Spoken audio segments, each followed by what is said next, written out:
everyone, it's me, Krista. Welcome back to my channel if you've been here before. If not, welcome for the very first time to my little art corner here on YouTube. Today we're going to be doing the unboxing of the 2019 September Artsnacks box. This is just the regular, not the Artsnacks Plus. Let's get into what is in this box. First, we have the menu that lets us know exactly what is inside this month's box.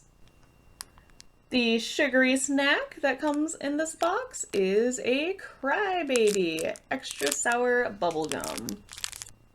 For the sticker with the Artsnacks logo on it, we have a little camo one. It almost looks like pixelated camo.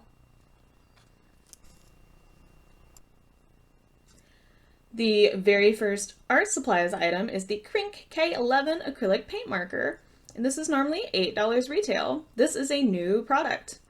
Headquartered in Brooklyn, Crink makes creative tools for creative thinkers. The K11 acrylic paint marker features a 3mm double-sided bullet tip and is filled with permanent water-based paint that stays vibrant on a variety of surfaces. To use, shake well until thoroughly mixed, remove the cap, and press the nib down several times until saturated. As the tip, looks like a pretty normal bullet nib kind of tip. And it's pretty fine. Should be able to get some nice variations of line with that one. The next items we have are the Zebra Mild Liner double-ended brush pens, and these are normally $2.79 retail each. These are also a new product.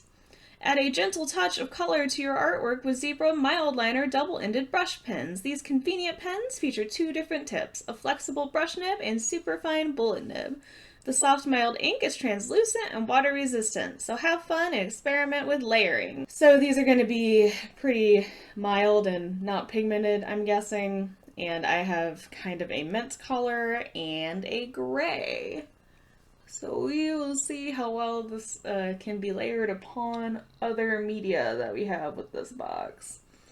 When you're saying mild, I'm thinking not pigmented, and we will just have to see if that is true or not.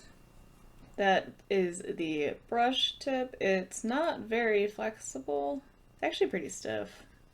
And it's reading more blue on camera, but it looks slightly more green. And that is the other tip, just a small, fine bullet nib. The following item that came in this month's box is the Princeton Snap Series 9650 Golden Synthetic Brush Filbert.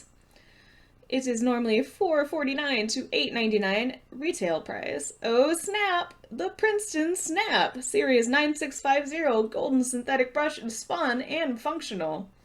Ideal for watercolor and acrylic, this versatile brush has tack-on bristles that snap back into place and retain their shape. Use after use. We've included a filbert shape in your box, which is great for blending. Whoever wrote that description, I think, had a little bit of fun with it. Good for them.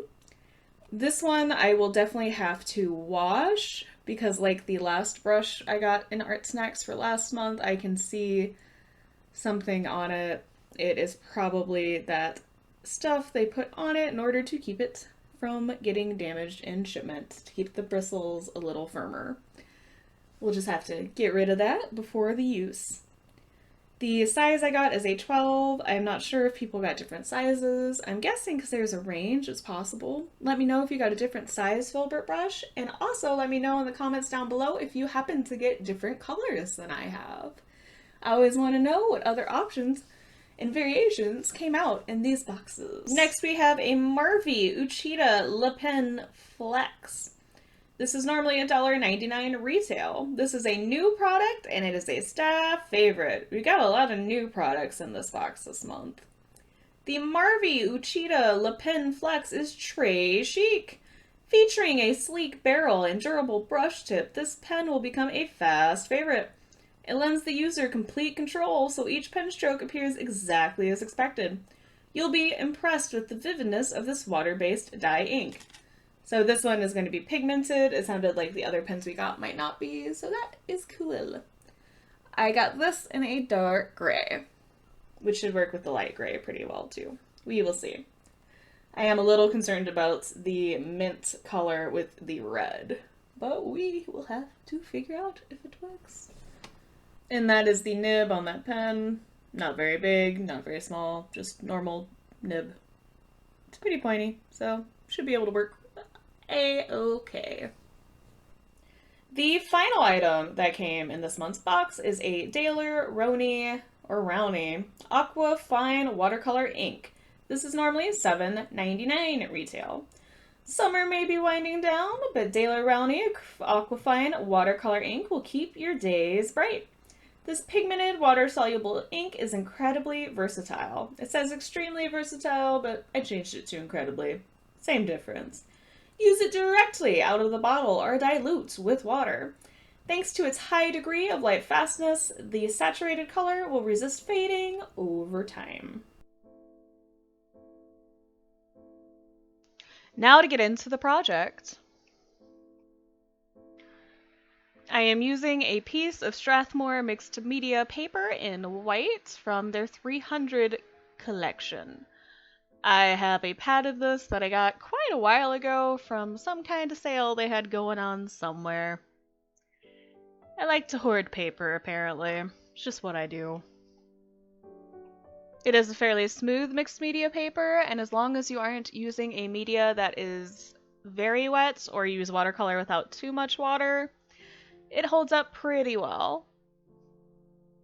For the sketch here, I am using a Bic mechanical pencil. It is one of those cheap ones that comes in a bag that you can buy practically anywhere.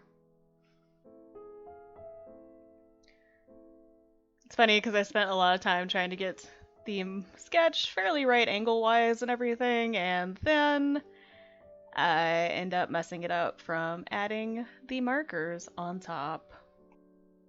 The reason this part is upside down is that I flipped the drawing and the reference photo upside down. It's a way to trick your brain into drawing what you actually see instead of your brain trying to fill in pieces that aren't there as much. It's very useful for portraits and figure work. And that's a trick my father taught me a very long time ago, and it's one that I still occasionally utilize. I'm doing this part a little different than normal. I am going over the sketch lines with the gray marker.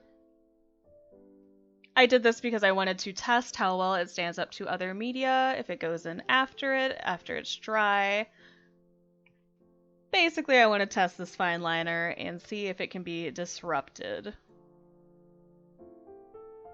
I'm also erasing sketch lines as I go, and I'm sure that I have basically what I need.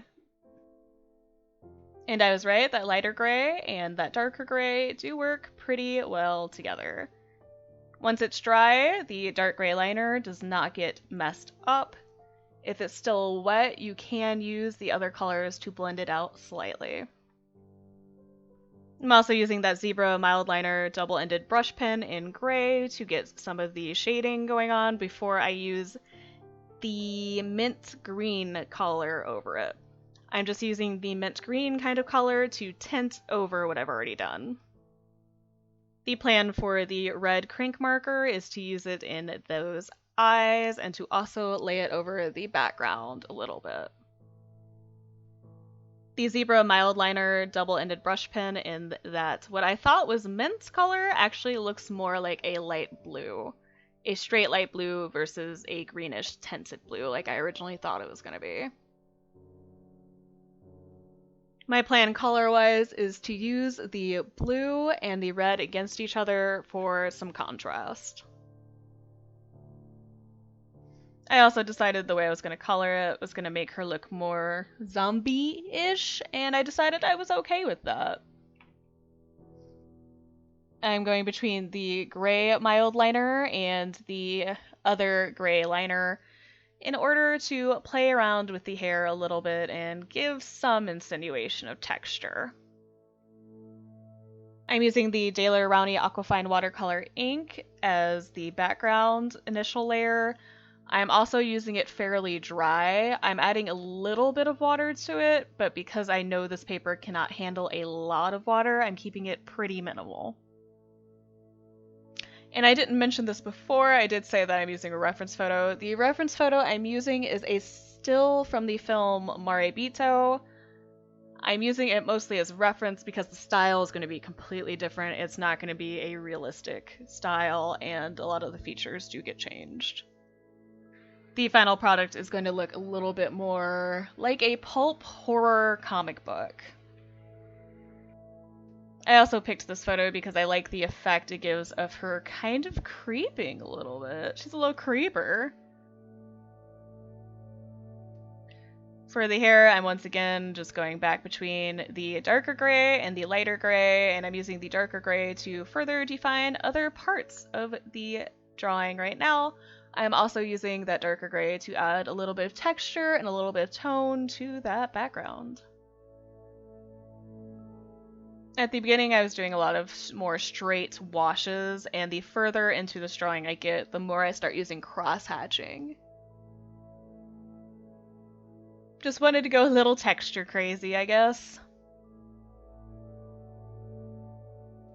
I do understand why they gave the dark gray and the gray with this, especially because the red is such a strong color.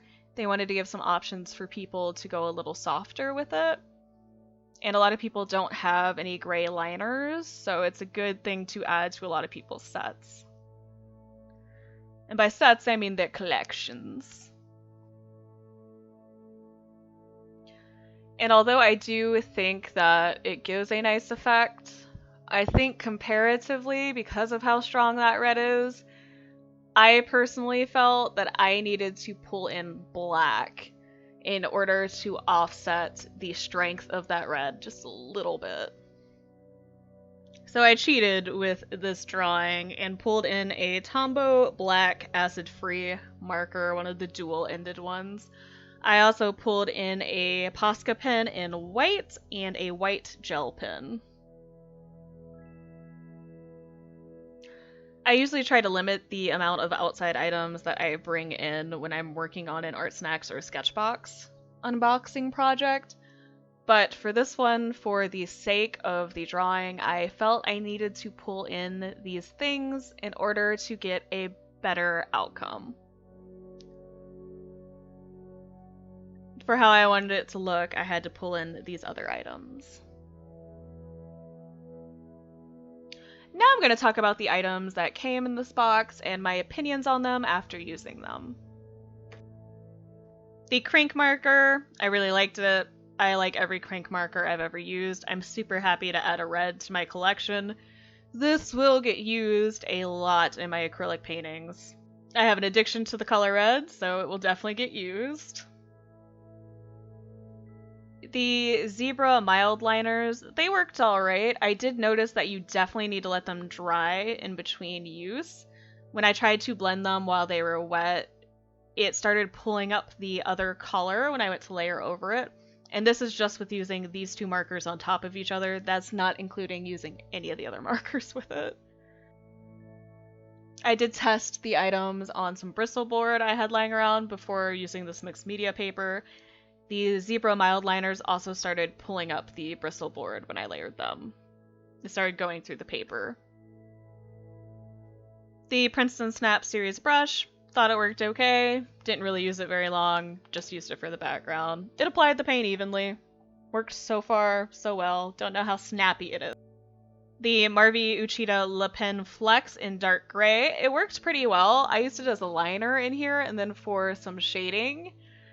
It didn't get pulled up by the other colors after it dried, so worked pretty well as a liner. I liked it.